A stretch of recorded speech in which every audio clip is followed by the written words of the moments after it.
কেমন আছেন সবাই? আশা করছি ভালো আছেন। তো আজকের ভিডিওটা আমি সন্ধ্যার পর থেকে শুরু করছি। ওর বাবা কোথায় যেন গিয়েছিল। তো এই যে দুধ এনেছে, বাজার করে এনেছে, অনেক কিছু বাজার করে এনেছে। সাথে থাকুন তাহলেই দেখতে পাবেন যে কি বাজার করে নিয়ে আসলো।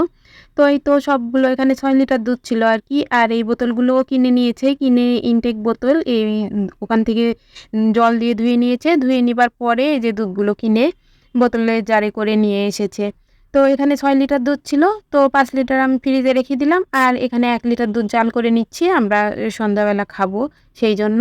তো এই যে জাল করে নিয়ে চুলার উপর বসিয়ে অল্প আঁচে রেখে আমি তারপর যে সবজি বাজারগুলো এনেছিল সেগুলো ঢালতে বসলাম। তো এখানে পেঁয়াজ ছিল, ১ কেজি পেঁয়াজ ছিল।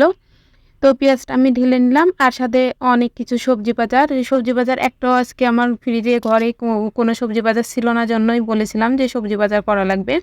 তো এই তো মিষ্টি কুমড়া, করলা, মিষ্টি কুমড়াটা খুব ভালো ছিল। দেখেন, দেখেই বুঝতে পারবেন। আর আমার যেহেতু সবজিটা একটু বেশিই লাগে আমাদের, তো সেইজন্য একটু মিষ্টি কুমড়াটা বেশি করেই নিয়ে আসে একবারে। সব সবজি একটু বেশি করেই আনার চেষ্টা করে যাতে ১ সপ্তাহ হয়ে যায়। ওইভাবে প্রতিদিন বাজার করা তো আর সম্ভব হয় না। তো আর অল্প করে বাজার করে নিয়ে আসলে ভালোও লাগে না। কোনটা লাগবে, কোনটা খাবো, কবে কি খাবো সেটা এনে দেওয়ার মালিক সে এনে দিবে। আমি দেখে শুনে রান্না করব, এটাই ভালো লাগে। ওই তো সাথে পটল এনেছিল, তারপরে লাউ এনেছিল, কচুরমুখী ওইটা বলে, কচুরমুখী এনেছিল। আর এই যে ডিম ছিল না ঘরে, ডিম, বিস্কিট এগুলোই সব এনেছিল। বিস্কিট এইটাতে টোস্ট বিস্কিট আছে আর এইটা তো ওই যে আমি বাতাসা বিস্কিট বলি। তো যাই হোক, এই যে ডিমগুলো আমি ঢেলে নিচ্ছি। ডিমগুলো ধুবো এখন। ধোবার পরে তারপরে জল ঝরলে আমি ফ্রিজে রেখে দিব। তাছাড়া হয় কি, ডিমগুলোতে অনেক নোংরা থাকে, ফ্রিজে রাখলে ওইটা আর ফ্রিজে ওইভাবে রাখতে আর কি ইচ্ছা করে না। আর সাথে এই যে মাছ এনেছিল, এটা ছিল রুই মাছ।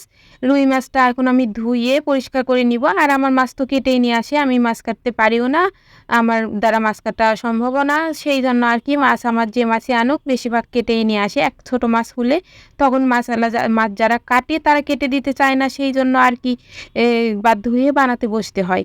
তো যাই হোক, এই যে মাছগুলো এখন ধুয়ে আমি প্লাস্টিকে পলিথিনে করে, আমার যেহেতু ৬ পিস করে ৫ পিস করে মাছ লাগে, আমি ৫-৬ পিস করে প্রত্যেকটা পলিথিনে আমি রেখে দিই। আর এই ৩টা মাছ নিয়ে নিয়েছি, রাত্রে ভাজা করব আর কি।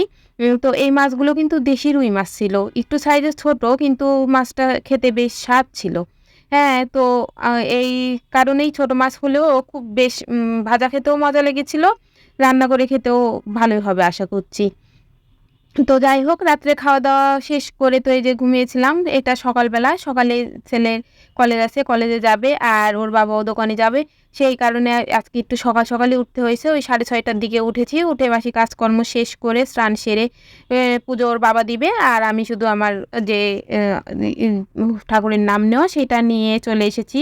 চা বসিয়ে দিয়েছি। ছেলে যাবে, ছেলেকে একটু পরোটাও ভেজে দিতে হবে।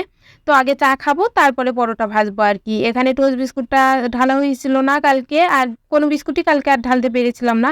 আমি খাওয়া-দাওয়া করে বাসন-টাসন মেজে ঘরে গিয়েছি 11টার পরে। তো আর বিস্কুট কখন ঢালবো বলেন? এইজন্য আর বিস্কুট গতকালকে ঢালতে পারি নাই। আজকে ঢেলে নিলাম। আর চাটাও আমি বসিয়ে দিয়েছিলাম।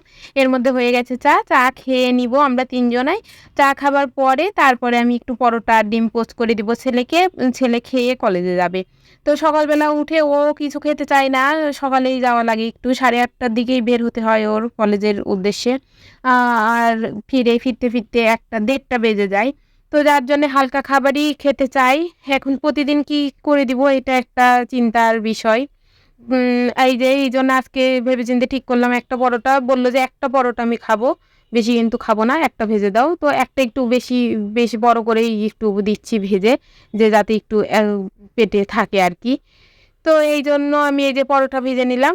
আগে ওকে খেতে দিব। পরোটা একটা ভেজে নিয়ে তারপরে আর যে ২ টা হবে।